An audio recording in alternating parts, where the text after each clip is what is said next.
हम तो पूरा ही दे रहे हैं ते हर साल वधाना ते तू इंज जिवें बड़ियां टैलां लवा के देना सानू जुल्म है जुल्म है आ जेड़ा जोड़ जोड़ दी जुल्म जुल्म कह रहा है ना इन्हें 3 मकान अपने कड़ाए थे चढ़ाए हुए यही तो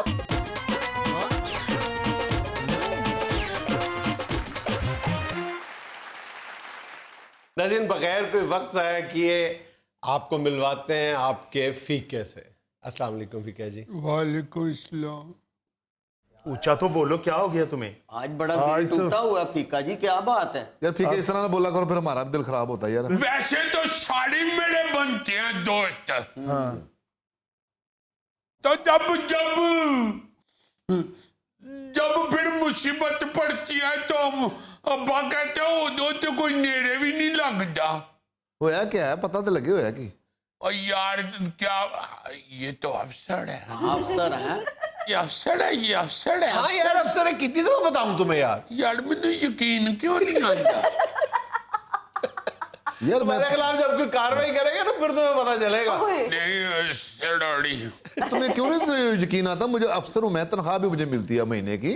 तो हमारी तनख्वाह नहीं ना बढ़ रही। क्या हुआ है? अब्बा कहता है कि जब फिर मालिक मकान कहता है कि हर साल किराया जो है वो बढ़ जाएगा। अच्छा। 10 रुपये। तो हर साल फिर तनख्वाह भी बढ़े होनी हुई। तनख्वाह अब्बा कहता 20 सालां तो हो ही लभन डई हुई है ते किराया वधी जा रहा। मालिक मकान कह देता हर साल किराया वधावांगा। तो कहता जी एहो ही असूल है। ते अब्बा कहता जेड़े साडे नाल रहिंदे ने वो भी किराएदार ने, वो तो कहते ने पिछले 18 साल तो असीं ओही किराया पे देने आ। ते अगो कहंदा ओ दा मकान है, ओ जाने थे, ओ जाने, मैं नहीं देना होना थे। बिल्कुल सही कह रहा है जी फीका। महंगाई भी बढ़ रही है, किराए भी बढ़ रहे हैं, बिजली के रेट भी बढ़ रहे हैं, पेट्रोल भी बढ़ रहा है। अब्बा कहंदा कि जिंदगी च कोई सूल भी तो बनान माड़े बंदे लई भी। अपनियां तनख्वाहां वधा लैंदे ने तगड़े तगड़े लोग बह के, जिन्हां ने गरीबां दियां वधानियां हुंदियां ने, ते गरीबां दियां तनख्वाहां नहीं वधदियां ते किराया वधदा ही जा रहा है। तो कोई ध्यान भी नहीं देंदा, ना हुकूमत ध्यान देंदी है, ना कोई अफसर ध्यान। ये अफसर है अफसर। हाँ यार अफसर हूं मैं। अफसर है जब उनको हो जाता यार और मुफ्त में अफसर नहीं है, CSS किया हुआ है यार। ये वाले ने सीसी करता है, ये सीसी करता है। इधर लिख लूं मैं कि अफसर हूं मैं है। CCCS करता है। और फीका जी तुसी क्यों नहीं समझ रहे? उन्होंने CSS किया है, डिग्री है उन्होंने कोल। ये कहाँ काम करता है? जब निकाह में कबूल हो जाए ना तो फिर अफसर उठ के छुहारे वंडदा है।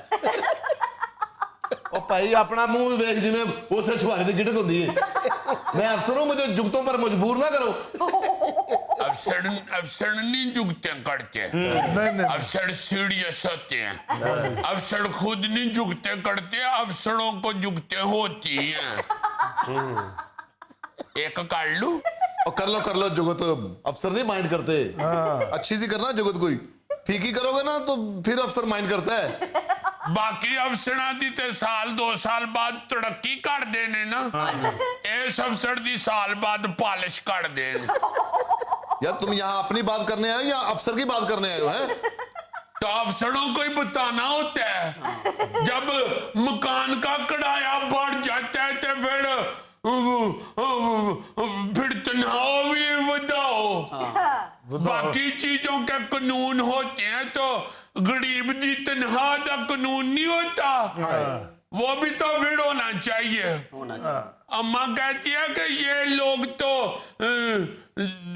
गरीब नू मारन टुड़े हुए ने। बिल्कुल बिल्कुल। जब जब जब जब पैसे ही नहीं जेब में होंगे तो दइए किथों? तो हर साल अम्मा कहती है पाकड़ाया तो तू इंज वधाने जिवें बड़े इथे रोहन फेरन दिया हैं काटते।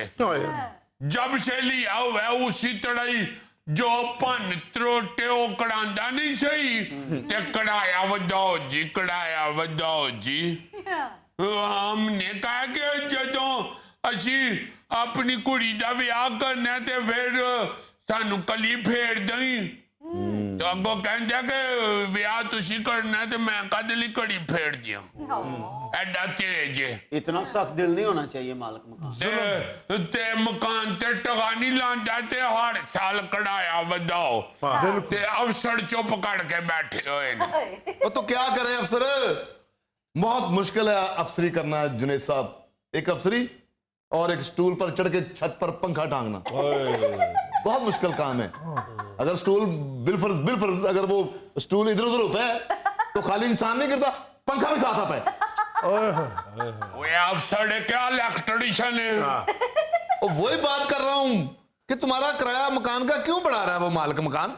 ना तुम्हारा कोई टेरेस है, ना लॉन है, ना गेट के अंदर कोई पूल बना हुआ है, किराया क्यों बढ़ाया जा रहा वो?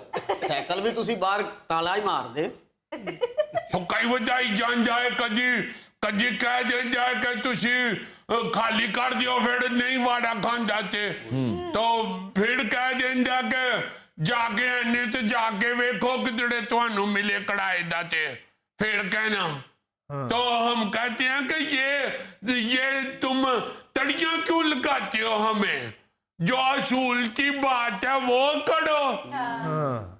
अगर तुम्हारा मकान जितना किराया हम देते हैं अगर वो घट है तो कहो ना, हम तो पूरा ही दे रहे हैं ते हर साल वधाना ते तू इंजे जिवें बड़ियां टैलां लवा के देना सानू। जुल्म है जुल्म है। आज जेड़ा जोड़ जोड़ दी जुल्म कह रहा है ना, इन्हें 3 मकान अपने कड़ाए थे चढ़ाए हुए यही तो इस माशरे का अलमी है कि जो जितनी बुलंद आवाज में जुल्म कह रहा है वो उतना ही जुल्म ढा रहा है। और एनू कदी तुसी कड़ाया लैन जांदियां वेखो पहली तड़ी हुन ही जाके कड़ाएदारां दे बूहे च इंज खलोता हुंदा जिवें मौले जट दी नूड़ी नत्त दे घाड़ एंटड़ी होई है। किराएदार के ड्राइंग रूम में घुस के बैठ जाता है, कहता है किराया नहीं देना ना दो, नाश्ता कराओ मुझे ना। वो कहते हैं लो जी किराया पड़ो। नहीं जी वो 3 महीने का कट्ठा दे देंदे ने, आंदे ने इन्हू ड्राइंग रूम च कड्डो ते फर्नीचर भी खा जांदा जी। अब बस कर दो फीका जी, मैं आप ऐसे जुल्म का शिकार हाँ। मेरे 3 मकान कितों आ गए ने? ते दसो फिर अफसरां नू कुछ करन। यस यही तो बात करने लगा हूं कि ठीक है तुमने सुबह 10:30 मेरे ऑफिस आना है। कहाँ है आपका 10:30? और 10:30 टाइम बता रहा हूं। सेक्रेटरिएट देखा? हाँ सेक्रेटरिएट के मेन गेट है जो उसके साथ ही दाल चावलों की रेडी है। अफसर उथे प्लेटां धो रहे होंदे। वो रेडी के साथ ही गली जाती है पीछे, मैं वहां बैठता हूं पीछे। अच्छा पीछे बैठते हैं, आगे बैठने नहीं देते इनको।